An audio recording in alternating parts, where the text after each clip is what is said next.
On this chimney stack we have quite a few badly eroded bricks like this one, and it's really past its best. It's very friable, it's got fractures in it, we've lost half of it there. Reasons for this could be sulfate attack, a lot of erosion from behind, and also I'm looking at the colour of it. It's a very, very pale, very soft brick, so it could well be an under-fired brick. So when it was in the kiln, it just wasn't burnt hard enough, which made it very soft, and it's just eroded a lot quicker than the rest. So this one, I think it definitely needs to come out. So the tool I'm going to use to cut this brick out with is it's a tungsten tip masonry saw. So I'm just going to saw across the top joint. The reason why I've decided the top joint of a brick is because generally, probably 90% of the time, when the brick's been laid, you get the frog, which is the almost like a trough in the centre of the brick. And when the mortar sits in there, if you cut the bottom joint, when the brick drops, the frog and the mortar will hold it in. So if I cut on the top, it's very likely that I'm going to saw through the lime mortar, which will saw through where the frog is, so it shouldn't hold it up when I come to take it out. Then I'll just try and get the perk joint. I might just have to make a very small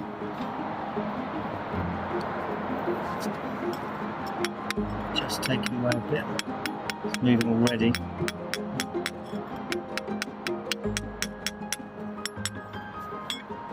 I think that would probably go. So I think you can see why this one needed to be replaced.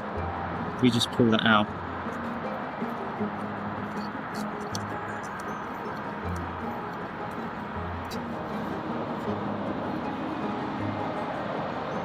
All we need to do now is clean up the bed.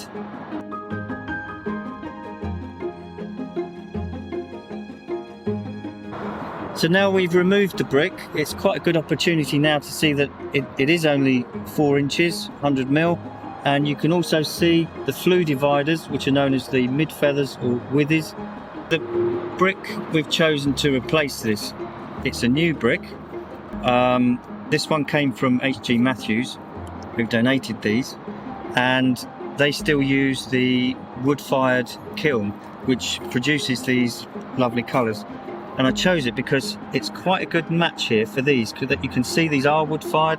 So now all we have to do is offer it up for size, just to double check it's going to go in. I think that's going to work.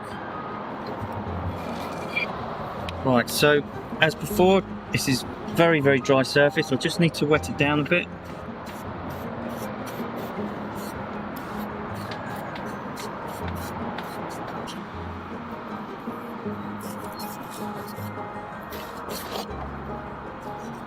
Right, this is the moment the mortar goes on the bed, on the bricks, it starts to dry. So just to buy myself a bit more time, this brick was quite dry, so I've wet this brick. Sometimes you can just dunk it in a bucket of water or give it a spray. The other thing to remember is I'm going to have to point this afterwards. So if I fill the frog first, it's just going to save me a bit more time later.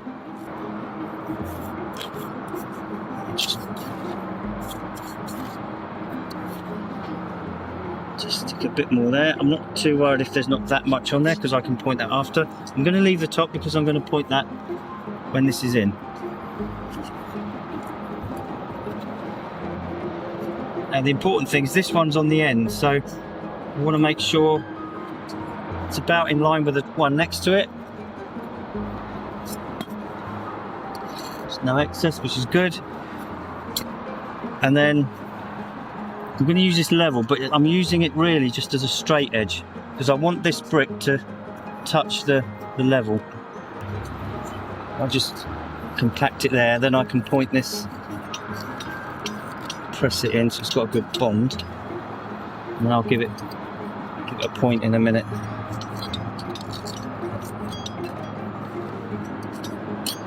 So just check that it's flush. Now I'll point all the mortar in here, push it in really deep, which is one of the reasons why this pointing trowel is good for this, because you can get the mortar on this and you can put it right in and push it, so you've got that 4 inches of solid mortar.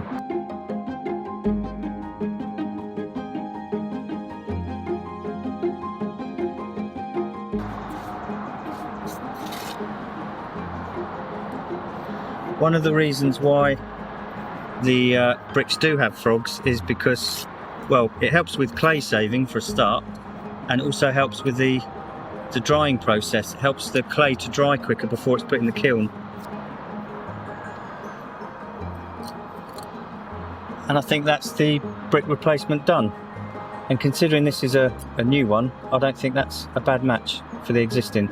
We're going to leave that to cure for a bit, and I'll cover it with hessian so it doesn't dry out too quick, because we've got a bit of a drying wind today, and then we'll come back and see if it's ready to join. We would repair a crack like this one. When you look at the brick itself, it's actually in really good condition. It's just got this fracture, and because it's isolated, I'd feel like it is a shame to take the whole thing out just because of that. So I'd feel inclined in this case to mix up a lime mortar mix, but with a very fine aggregate, so we can get in this crack, and mix it with maybe some of the crushed brick, and then we can really poke that in, really get it in there, and so it's weathered.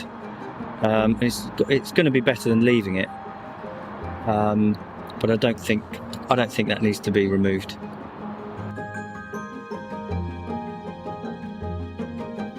At the base of the chimney stack, we did this yesterday, and we had to rebuild most of it because there were so many fractured bricks this side and this side, and the ones in the middle were heavily eroded. So the way we had to go about it is, as it's only 4 inches, is we have to take out this side first. So we took these fractured ones out first, and then we put them straight back in. So effectively we were propping up this corner. Once that was safe, then we went over to this one, took out these fractured ones, and then put these back in. And then once that was secure, and we'd got the strength and the weight of the chimney stack on these corners, then we were able to remove and replace the middle bricks. Now that we've got the damp hessian covering the brickwork, I'll be coming back to tend this over the next few days. Apart from that, it's job done.